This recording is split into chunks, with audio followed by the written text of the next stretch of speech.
saya sempat hamil itu 4 bulan itu saya benar-benar mabuk lah dibanding hamil-hamil yang lalu ya. Itu cukup berat buat saya. Dan waktu saya periksa itu ke dokter spesialis, masukin 4 bulan itu saya harus cek sindrom. Sebenarnya saya hamil itu saya keadaannya itu cukup stres. Mungkin orang nggak tahu. Saya setiap hari itu mikirin anak saya sindrom nggak, ketakutan yang luar biasa. Dan pas 4 bulan itu hari-hari yang sudah dekat saya mau cek lagi untuk mengetahui bahwa ini sindrom apa tidak. Akhirnya kami pergi cek lah hari itu.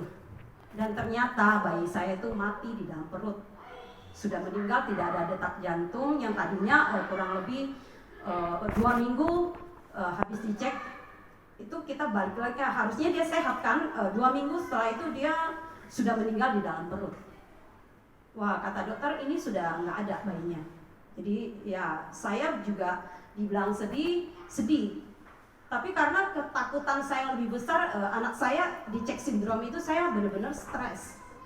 Nah, setelah itu saya hanya bisa berpikir, saya tidak salahkan Tuhan sih ya. Saya percaya apapun itu yang terjadi dalam hidup saya, Tuhan yang pegang kendali, Tuhan yang berdaulat. Dan waktu itu setelah mendengar itu dokter kasih obat. Pulang saya minum malam itu juga keluar, maksudnya pendarahan keluar, bayinya juga keluar, janinnya keluar gitu utuh. Pas di depan tuh lagi rob, pendarahannya itu dari jam 11 malam sampai jam 6.30 itu nggak stop.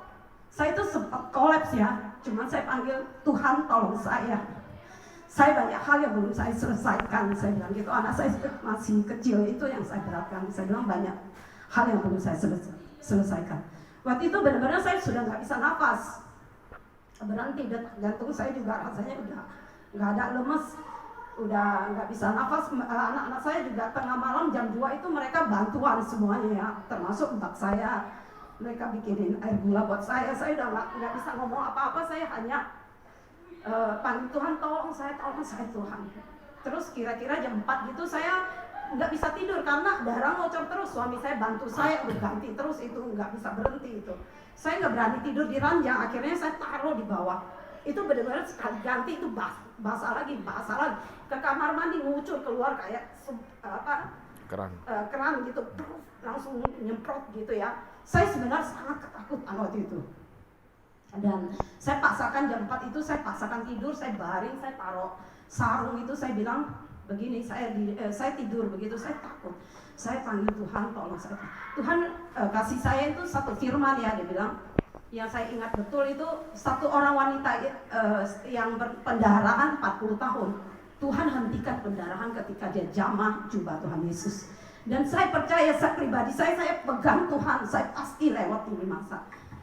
Jam 4 itu kita sempat telepon ke rumah sakit, saya sudah mau masuk rumah sakit karena udah nggak sanggup lewati. Itu saya benar-benar udah pucat sekali, udah nggak ada darah, bibir saya juga, muka juga udah nggak ada darah. Itu kita udah mau ke rumah sakit, tapi karena harus tes COVID. Saya dalam keadaan seperti itu tes COVID. Sekarang kita banyak dengar isu bahwa COVID itu ketika dites, kita ada sakit atau apa, bisa aja dia bilang saya positif. Saya tetap teguh, saya nggak mau ke rumah sakit, saya tidur. Dan pagi itu 6.30 saya bangun, rok saya udah mulai kering ya, karena saya pendarahan itu saya kira-kira tidur 2 jam. Hari itu pas hari Minggu ada ibadah. Ada beberapa orang lah, kami ada ibadah yang sebelum Cialang nggak gabung ya waktu itu ya. Jadi mereka ibadah di rumah dia sendiri, saya ibadah. Saya yang pendarahan semalaman itu saya bisa turun, saya tetap ikut ibadah karena saya tahu Tuhan itulah yang nolong saya. Kenapa saya nggak beribadah? Kalau saya pikir ya orang-orang kalau hanya alasan sakit kepala nggak mau beribadah, saya sangat sayangkan sekali. Engkau tidak mengenal Tuhan gitu loh. Jadi saya benar-benar komit. Saya pucat, Simu juga kaget lihat saya, muka saya udah pucat. Saya turun, saya ikut ibadah. Karena saya tahu Tuhan adalah kekuatanku, Tuhan pertolonganku, Tuhan pengharapanku. Jadi saya tetap, gimana pun keadaan saya mau tetap ikut ibadah. Jangan banyak alasan untuk tidak ikut ibadah ya. Itu saya sendiri gitu. Tapi saya galakkan jemaat kita, Goipol ya, untuk tetap semangat beribadah. Masih kasih kesempatan, kesehatan, kita jangan banyak dalih, kita nggak mau datang kepada Tuhan. Tuhan itu terlalu luar biasa bagi hidup saya, dan saya percaya juga bagi hidup kalian semua.